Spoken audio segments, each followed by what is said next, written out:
வணக்கம்.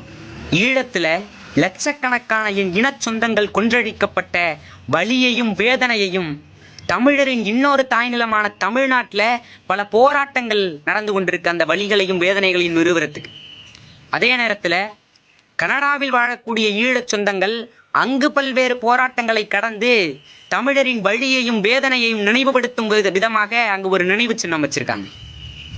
அதை அங்கு சில இனவெறி கும்பல் அவமதிக்கும் விதமாக அந்த நினைவு சின்னத்தை சேதப்படுத்திருக்காங்க. தமிழரின் நிலத்தை சிதைச்சிங்க, தமிழரின் வளத்தை சிதைச்சிங்க, எங்களுடைய இனத்தை சிதைச்சிங்க, கடைசியாக எங்களுடைய வழிகளையும் விட்டு வைக்கவில்லை, வழிகளையும் சிதைத்து கொண்டிருக்கிறீர்கள். நான் என்ன கேட்கிறேன்னா, இதுவே வேற்று இனத்தவர் தமிழர் அல்லாதவர் அங்கு நினைவு சின்னத்தை வச்சிருந்தாங்கன்னா, அதை வேறு யாராவது சிதைத்திருந்தாங்கன்னா உலக நாடுகள் வேடிக்கை பார்த்துக்கிட்டு இருக்குமா? இது முதல் முறையாக சிதைக்கப்பட்டதில்லை. ஏற்கனவே 2025 2 முறை சிதைக்கப்பட்டிருக்கு. இப்ப 2026 சிதைக்கப்பட்டிருக்கு. மொத்தம் 3 முறை சிதைக்கப்பட்டு உலக நாடுகள் வேடிக்கை பார்த்து கொண்டிருக்கிறதே தவிர தமிழர்களுக்கான நீதி கிடைத்த பாடில்லை. ஏன் தமிழர் என்றால் இவ்வளவு வன்மம்?